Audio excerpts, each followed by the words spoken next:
I'm Justin Davis, and this is Joe Camp's RC.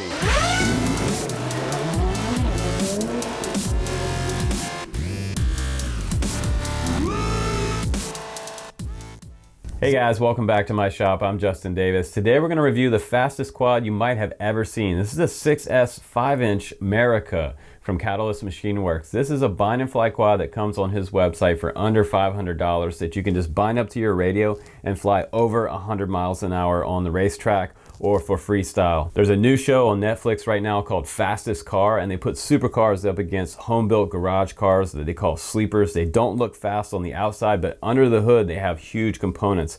And this is a lot like the FPV racing scene because you can have a guy come to the track with his home-built rig with all of his own specialized parts on there, and he might blow your doors off of your bind and fly quadcopter. But this is kind of changing the game. This is actually something that is very much like the home-built FPV racer, but is built with all the latest and greatest components on here and running something like a 6S battery. So that is going to completely change the game for flying acro and multi-GP races. And trust me, guys that are learning how to fly 6S on multi-GP races are blowing the doors off of guys that are flying 4S. But the point of any race is don't crash by the end of the laps. So if you get the most laps in by the end of the race, you're going to be the winner. So even though you have 6S power, it doesn't mean you're going to win the race. You have to not crash, right? So let's take this quad out to the field. Let's do some line of sight with it. Let's do some FPV. We'll do some speed runs, and I'll show you how awesome this quad is and how extremely powerful it is. After that, we'll come back into the shop. We'll pop the hood, and I'll show you how big the engine is on this Catalyst Machineworks 5-inch MERICA FPV racer.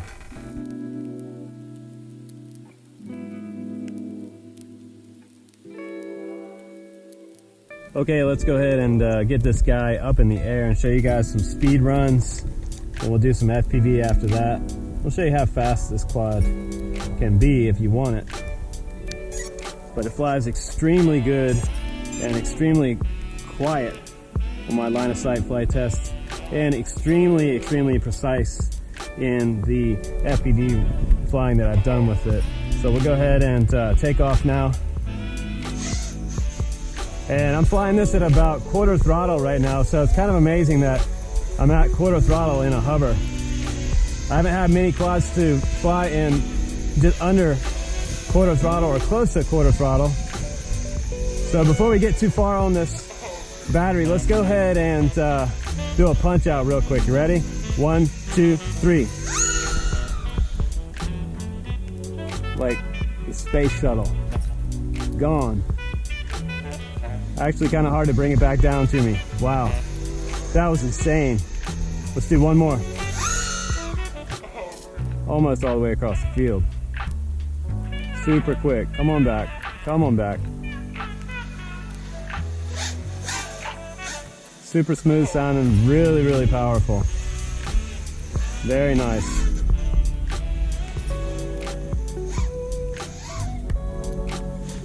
Extremely precise feeling.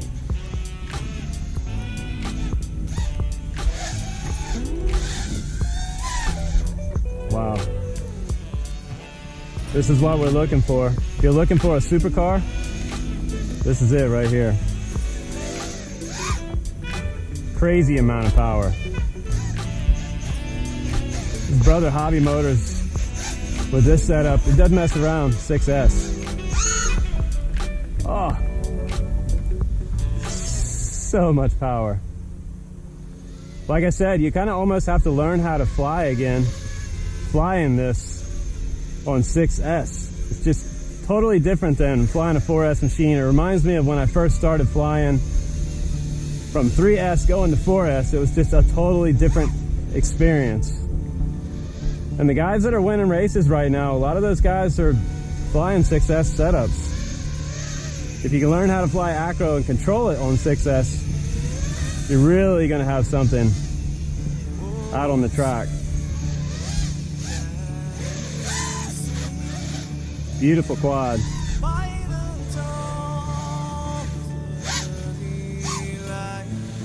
Definitely not a beginner quad, by the way. If you're brand new to FPV, this is not really something you want to fly for your first quad, your first race quad. 5-inch anyway. It's ridiculous power. right, guys, let's go ahead. You know what? We've got to do some speed runs here. We're going to set it down, and I'll show you what this guy's got for power and FPV, and then we'll go back into the studio. We'll do a little bit of bench time with this quad. Here we go. Freaking awesome quad. MERICA 5-inch. Here we go, guys. The bomb busting in air gave proof through the night that our flag was still there. Oh, say, does that star spangled banner yet wave o'er the land? Another fray, you're the home of the brave.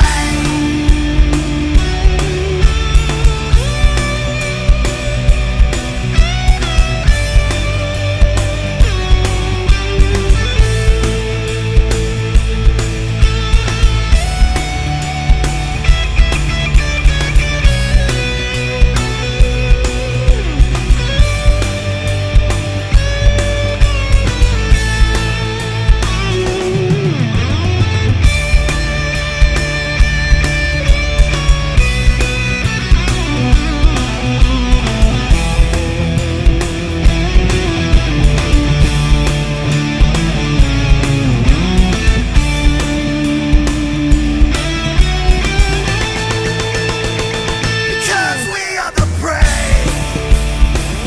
Yes, we are the brave. We'll fight to remain the name of the brave. We are the US of A. For those unaware, that flag is still there. It's our future to save this land of the brave, the US of A. Oh, say, does that star spangled banner yet wave o'er the land of the free, in the home of the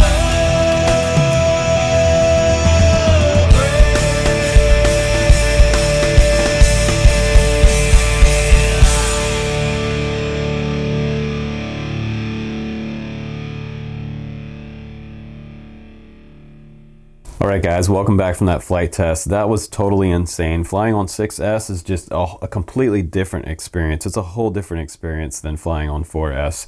It kind of reminds me of when we first started out on 3S and we graduated up to 4. There was so much more power in the high end of the throttle. It was totally insane, and I knew that I really had something special when I moved up to 4S for freestyle and for course racing. You really had a lot more acceleration, turning out of the corners and getting back into the straight stretch, and then coming and burning out of your next corner. Now, it changed the game for everything, and 6S has kind of changed the game all over again. Now, I flew this quad for over a month. Like I said on my channel many times, I don't just usually get something and review it by the next day.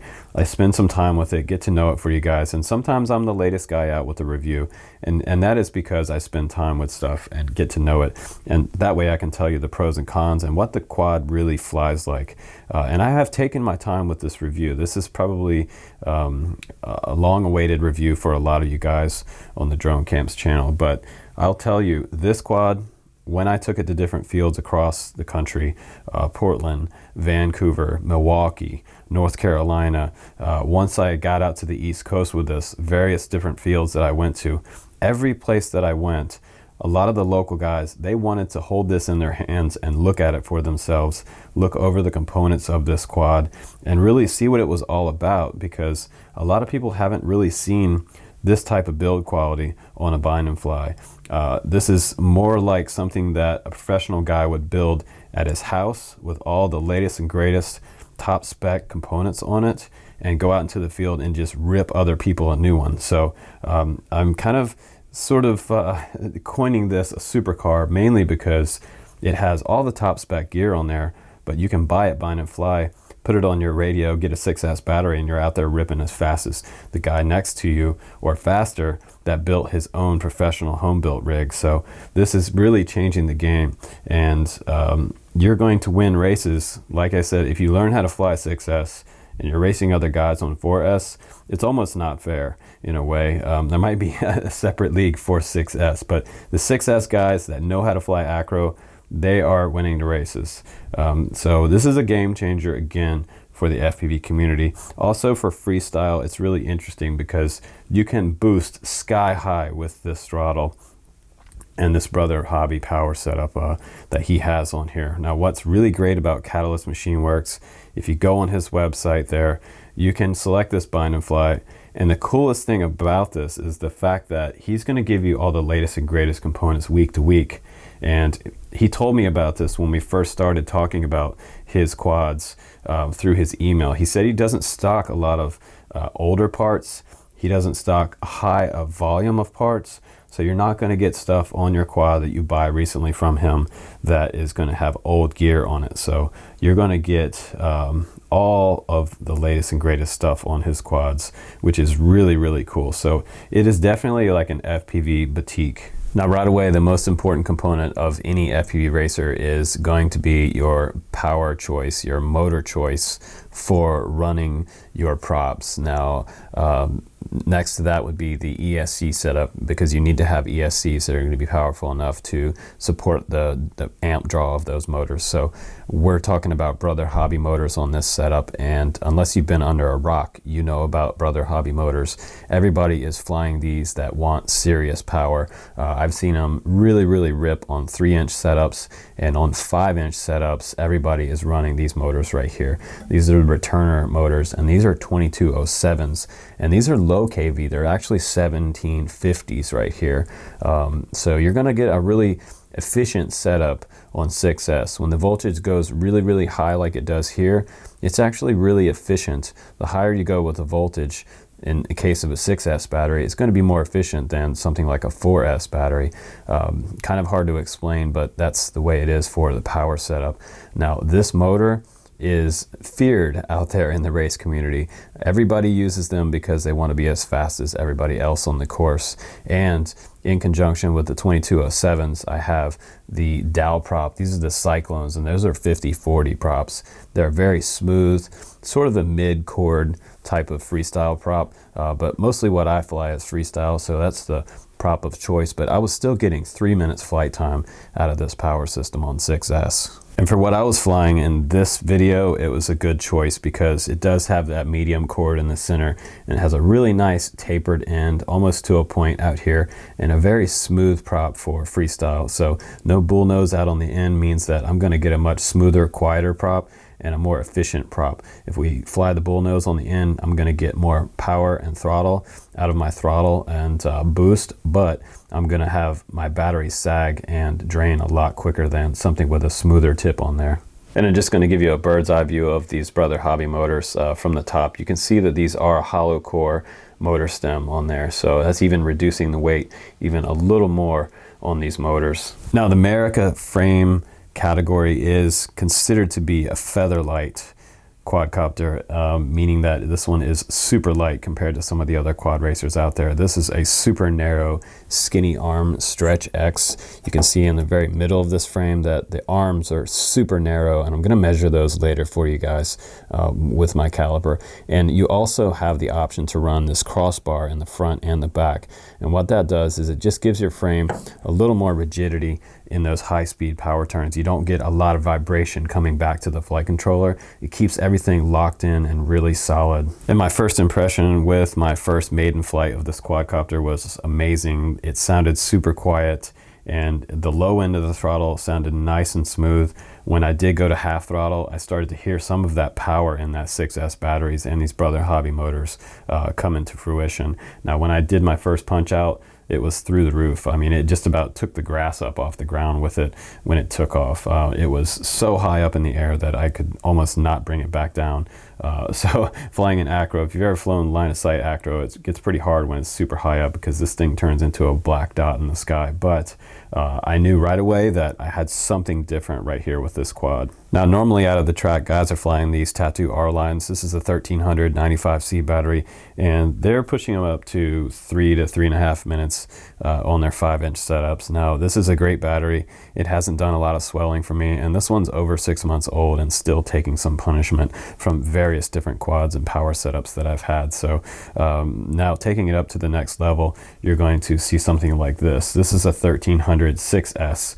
Now look how much bigger this battery is, and I'll weigh both of these in just a second, but this is a Hobby King graphene battery, 1.3, and pretty huge size difference. And look at this from the side there. You can see 6 cells across that way and 4 this way. So this is quite a bigger and heavier battery, but you're going to get all that extra power, and you're going to notice a complete difference going from 4 to 6S on your quadcopter. And another example of a 4S 1300 is this Venom battery. I've been testing these batteries from Venom for several months now, and some of them I've smoked and others have held up and not swollen at all. So this one is actually a pretty decent battery for the price. Now this is this 90C battery, and it's 14.8 volt, a standard voltage rating for the 4S battery pack. Now I can show you another one here for scale and size reference. This is a 5S battery, also by Venom,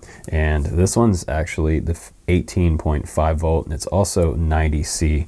Now the 6S battery that the Catalyst Machineworks is running, this is 22.2 volts. So quite a larger voltage range down to 4S when you have 14.8 volts on this, 18.5 on this one, and you have a 22.2 volts.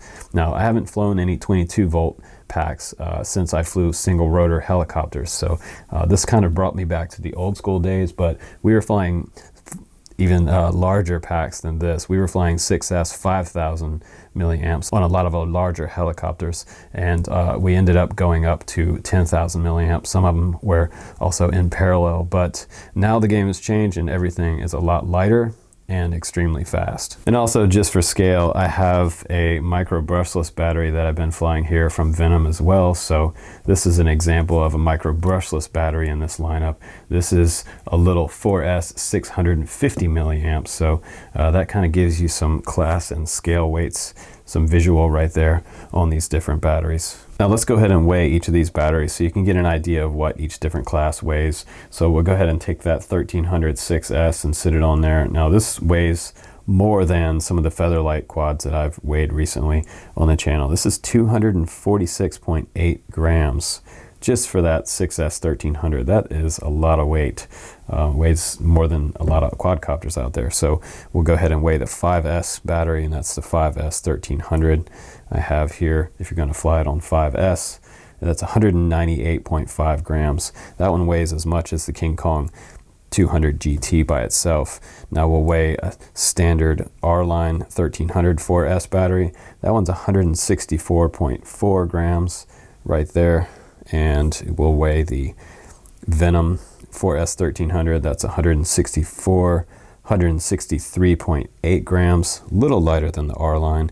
And we'll weigh that micro brushless class battery, and that one's a 4S 650. It's a little larger than I usually fly. I usually fly the 550s, but this one is 79.4 grams. So you're going to add quite a bit of weight to your quad when you do add a battery, but this is quite a substantial battery here at 246.8 grams. Now let's just go ahead and weigh this supercar and see what we get for a dry weight on the scale. I have it set to grams, so 288 grams.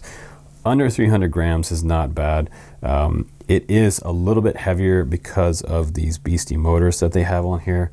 If you wanted to go with a little lighter motor, you could definitely do that by sourcing some lighter motors than what these are, but I wouldn't go any lighter on this setup. I would stick to these motors, or if you can get some higher spec motors that are lighter, you might be able to source those, but it might be kind of hard to find those. So we're going to stick the 6S battery on there now, and I'll give you the total takeoff weight. So we're over 500 grams, which puts us up into sort of a traditional weight category for most 5-inch racers. And just for reference for you guys, this is sort of a home-built lowrider, one of the iFlight frames, and this one is 334 grams, but this is a pretty lightweight frame, and with 2306 motors. Now the catalyst is 288 grams. So I've got pretty top spec motors on this lowrider frame, but are still heavier on this home built rig right here. So this is one of my more intensive builds that I've done in the past 6 months, as compared to something that Catalyst Machineworks built, even beating me there. And something that I built before my lowrider was my Stretch X Leopard, and that one by itself weighs 373 grams. So they have completely beat me in the weight game here with their power setup, and their entire quad is just almost 100 grams lighter than even my most powerful setup. That's just pretty amazing. And I don't have another 6S quadcopter in the shop, so this is pretty amazing that they were able to get it down to 288 grams before you put your battery on there. So you can imagine in that weight versus power combination here, this equation is going to get a lot better when you shave off the weight that these two have, and we're running 4S here. We shave off all of that weight and we add a much larger battery on here with more voltage, more power in the entire system. You're going to get a much more nimble, fast, and lightweight, very competitive race frame out of this power setup. And you can kind of compare it to something like the Ford GT that came out. It was a very powerful supercar, but it had a lot more weight than the Lamborghini. When the Lamborghini came out, Lamborghini just blew doors on a lot of other supercars out there. So this is definitely the Lamborghini of FPV racers.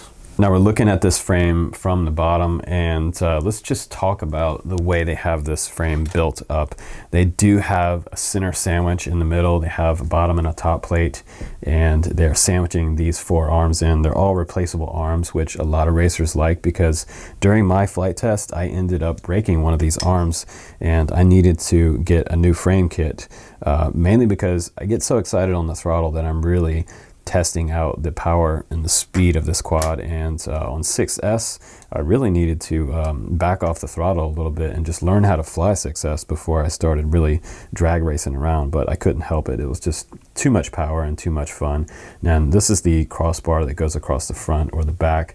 You can also get those in the kits, and you have these spacers that come along with them as well that fit in between the arm and the top plate. So you also can get extra hardware, and this hardware is a little bit long, but it goes all the way through the canopy and comes out through the bottom of this bottom plate right here. So one of these arms, for example, let me just give you a measurement on that with my caliper real quick, and I believe those are going to be, yeah, they're 4 millimeters right there for that front crossbar.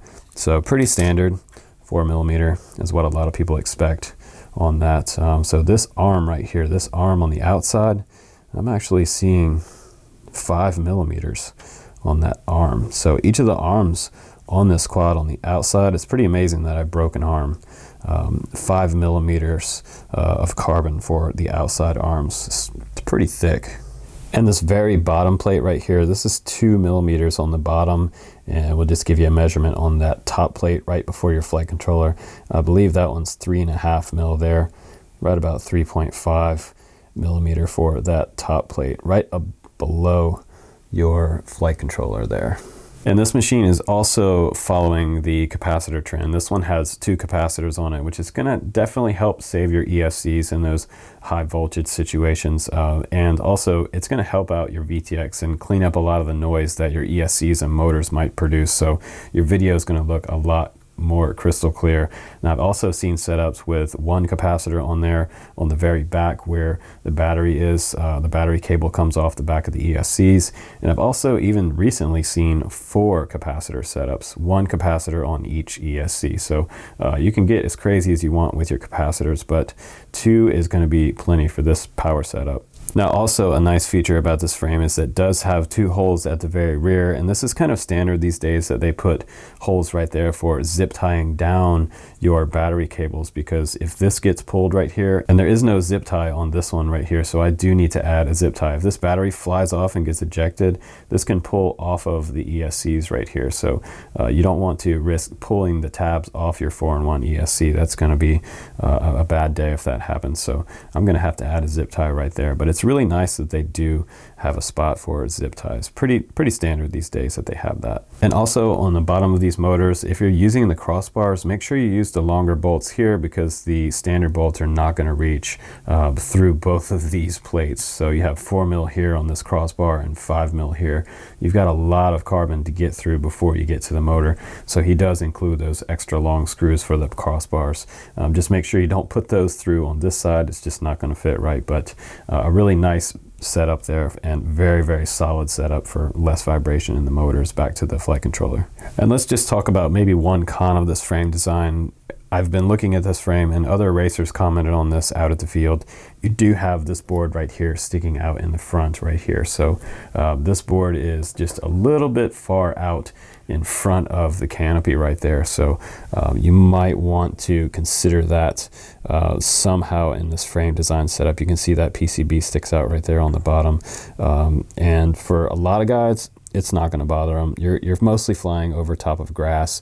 If you're flying freestyle through trees and gaps and things like that, that might not be good. But if you're using this crossbar in the front while you're racing, if you do hit a gate head on, you're not going to come in contact with this. If you're not running the crossbar, if you hit a gate head on, you might actually damage this PCB right here sticking out. Now for guys that want to run a GoPro, and a lot of times you guys see me on the channel, I never use a GoPro, I always record DVR. They do have different style canopies that you can put on this MERICA 5-inch, and this is an example of one of the canopies right here, and this is for the GoPro Session. This just is 2 pieces. It's TPU printed. This bottom piece goes on first, and your flight controller mounts up inside here with your grommets and your gummies, and this one fits on just like this. You have 3 in the front here and 2 in the back, and you'll have some hardware go through here, and it'll hold this on front to back here. So pretty nice setup there for running your GoPro Session. It shouldn't be too hard to set up once you have the hardware on there.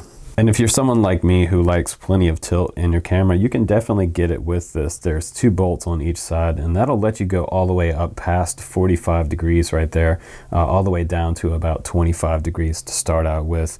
Plenty of tilt for the racing as fast as you want. So I always tell people, the more tilt you have, the faster you're going to fly. So as you learn 6S, you can graduate up to the highest tilt possible on this canopy. If you wanted to go even higher, you could just cut this canopy back and go even higher, but past 45 degrees to 50 degrees, it starts to get a little bit extreme, and most guys that are flying past that point are flying freestyle. Now also on the very top of this canopy, you notice that little black dot right there? That is the Lumineer AX2 on there, and a lot of people are running that. That is a very standard type of 5.8 right-hand circular polarized antenna. So this is very good to see this on this machine. He just has it zip tied right here on the back of the frame, and that works out pretty well. It did sort of rattle a little bit, and I tightened it up, and it got rid of that noise. But you want to make sure that this antenna is nice and secure before you fly yours. And back here at the rear of the quad, this is where you notice these 2 bars come out right here, and these are pretty standard antenna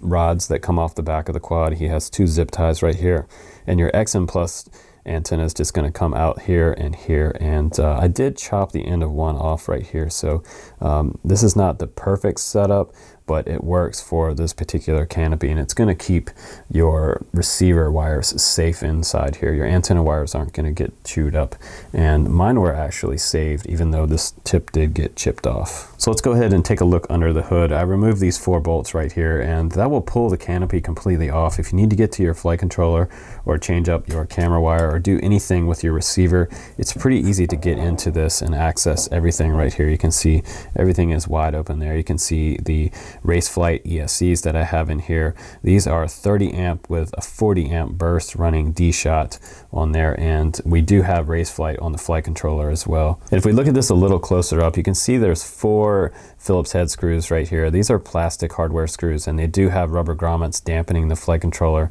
along this bottom screw right here, but it's inverted. So this flight controller is on there inverted. Don't let that confuse some of you guys. If you pull this off and put it back, just remember to put it back on this way.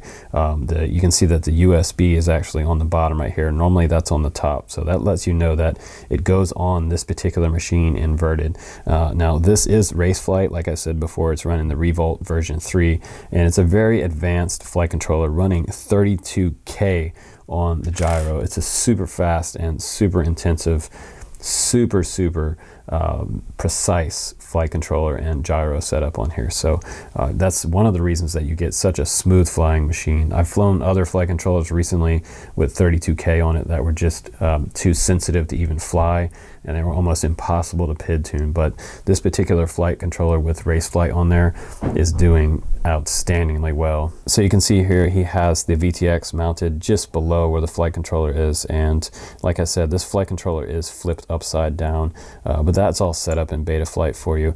And he has his receiver wires running out through here. You can see those black wires there running through these tubes. I'll just pull this out a little bit for you so you can see it here from the very top. And there's my XM Plus tucked in there right on top or on the bottom of the board. And you can see right here just below the VTX there is the F4 chip right there, and you can see the camera wire is running from the run cam inside there down to the flight controller, and it's soldered onto these 3 tabs right here. So a pretty easy and clean setup. It doesn't look super complex. He's got the VTX powered through these 2 tabs right here, and the video wire is spliced into, looks like he has that spliced into the run cam to give you your voltage there on your 6S setup. So very important that you know what your voltage is on your quadcopter with something with this much power. You don't want to smoke a 6S battery. I've done it recently with this one, doing some speed runs for you guys. That Pulse 6S battery was around $40, so they're going to be a little more expensive, quite a bit more expensive than 4S batteries, but if you've got the money to spend on something like this, you're going to enjoy the benefits of running 6S. But pretty easy to put this flight controller back in there. You just screw the screws back down until you hit the grommet, and give it a few more turns until it's nice and snug. Don't over tighten these screws. You don't want it to sort of pop back out and come loose. And just below the VTX, you can see the Raceflight logo there with the arrow pointing in the direction that it should be facing. But also keep in mind, it is flipped upside down. So you're looking at the top of the flight controller right there. That's a pretty interesting way to mount this, but it works. And we have a piece of VHB holding this VTX down, and not too hard to put back together. If you needed to take this one apart, you just put the screws back in just like this, and now my last bolt is done, and I can take my larger hardware. Just going to give those an extra little turn here just to see that all of them are the same tightness here. You want to make sure that they're all equally tight, nothing's loose. You want to make sure you don't pinch this cable here for your camera, and you set that back down, and that's pretty much ready to go there. Once I put these canopy bolts back on, they go all the way down through the frame, and those take a little bit of pushing around to get them to line up correctly with the grommets that are underneath, or rather the spacers underneath. These spacers right here gave me a little bit of a challenge. They do face like this, I believe, underneath right here, and you're going to have that bolt come through this part right here, and the front bolt goes through this part right here. Now another option you have with this frame is there's a little hole right here, and if you wanted to mount a standard style antenna mount, you can do that. You would just come off your MMCX connector here, and you can mount this right to the back of this frame right here if you wanted to use a standard or traditional Pagoda 2 style antenna or a regular circular polarized cloverleaf antenna. They do give you that option as well. So if you don't want to run this smaller AX2, but this is probably going to be actually the one that I recommend running on this frame. It's going to be less prone to damage or snapping off like these do in a vertical mount situation. So let's go ahead and summarize this review, guys, and let's finish it up. Let's wrap it up now. I've had tons of fun with this quad. I'm going to go ahead and give it a star rating. And I never ever give anything a 5 out of 5.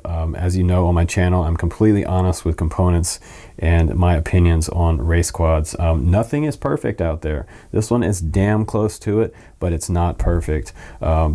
However, it is very, very, very, very, very good. A very high-end machine and very worth the money. The $469 right now, bind and fly on the Catalyst Machineworks website. It is a blast to fly. It's very smooth. I didn't have any troubles with it except for breaking an arm.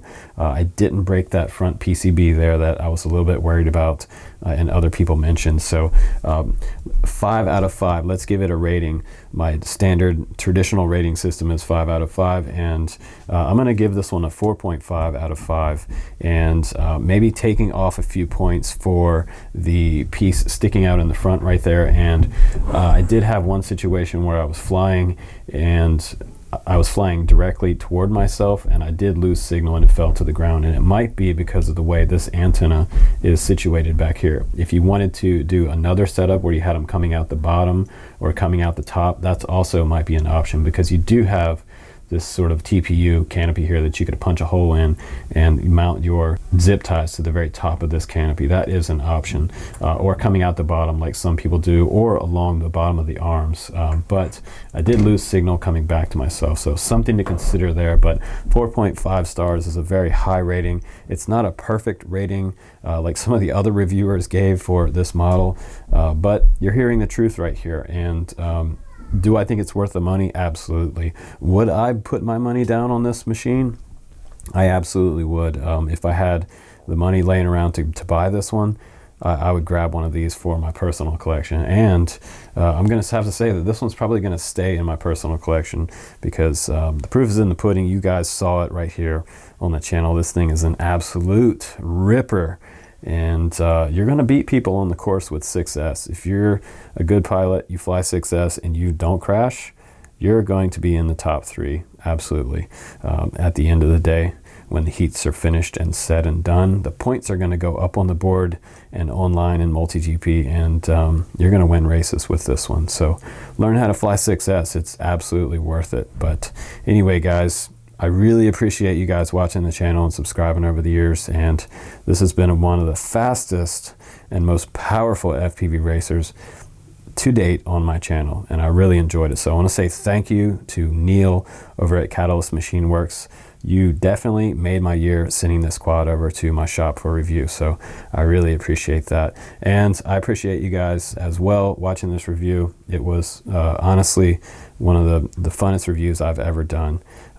So I want to say thanks to everyone who's watching. And if you're out there in the field and you see somebody that needs help, like I say on the channel all the time, it's my motto: please do help others in the drone camps fashion. So thanks again, guys. Take care, and check this one out on his website.